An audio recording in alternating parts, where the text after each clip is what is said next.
بسم الله الرحمن الرحيم. بسم الله الرحمن الرحيم. إنهم صنفان إما أخ لك في الدين وإما نذير لك في الخلق.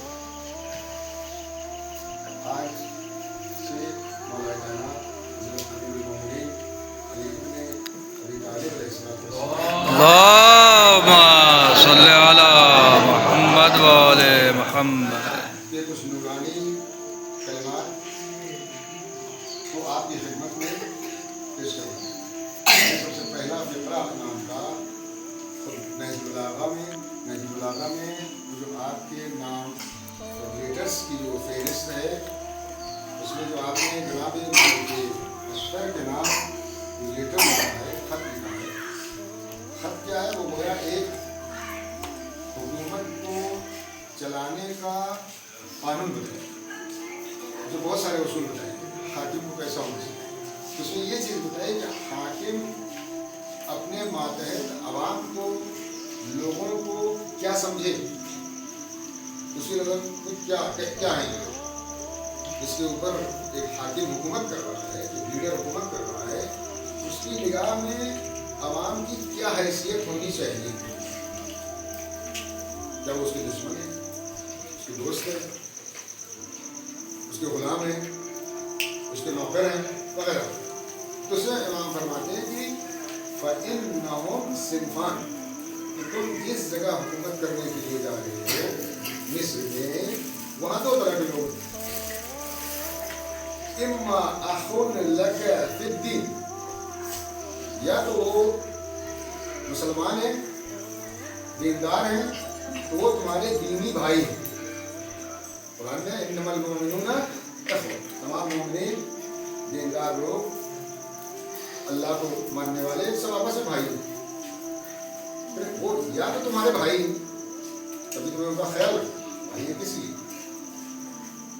اما نذیر لک فی الخلق، یا پھر وہ بھی تمہاری طرح ایک ہی آدم اور حوا کی اولاد.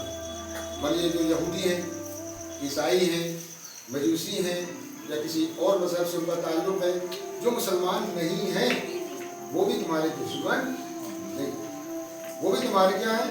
بھائی. خلقت میں تمہاری طرح وہ بھی انسان ہے. تو اس کو علماء نے اس کی جو تفسیر کی کہا کہ پوری دنیا کے جتنے بھی لوگ ہیں وہ ہمارے یا دینی بھائی ہیں یا انسانی بھائی ہیں. یا تو ہماری طرح وہ بھی اسلام کو ماننے والے ہیں تو ہمارے دینی بھائی ہیں، اور اگر مان لیجیے ان کا مذہب الگ ہے، ان کا دین الگ ہے، تب بھی وہ ہمارے انسانی بھائی ہیں. کیوں کہ وہ بھی انسان، ہم بھی انسان. سب سے بڑا پیغام مولا کائنات نے جو انسانیت کے نام دیا ہے، اگر اس پر آج پوری دنیا اکٹھا ہو جائے تو آپس میں کوئی اختلاف نہیں، مگر یہ کہ ظالم اور مظلوم والا اختلاف وہ اپنی جگہ. کہ یہاں پر کیا فرمایا ہے؟ باقی وہ تمہارے ماتحت لوگ جن پر تم حکومت کرنے جا رہے ہو، وہ تمہارے لیے نرم چارہ نہیں ہے،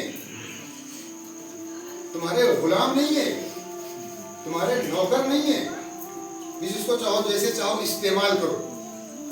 اب اس امام کے بیان کو اور آج کی دنیا کی جو حقیقت ہے اس سے جب آپ موازنہ کرتے ہیں تو معلوم ہوتا ہے کہ امام کی باتیں آج بھی ہمارے لیے درس ہیں.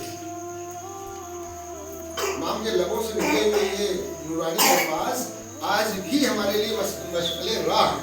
ان سے بہتر کوئی الفاظ آج بھی ہمارے پاس موجود نہیں ہے جس کے ذریعے ہم اپنی زندگی کے کارواں کو آگے بڑھا سکیں. اور صرف یہ حاکم کے لیے نہیں ہے امام کا یہ فرمان. اگر ہم یہ تصور کریں کہ حاکموں کے لیے MLA ہے، صدر ہے، وزیر اعظم ہے، اس کے لیے ایسا ہونا چاہیے.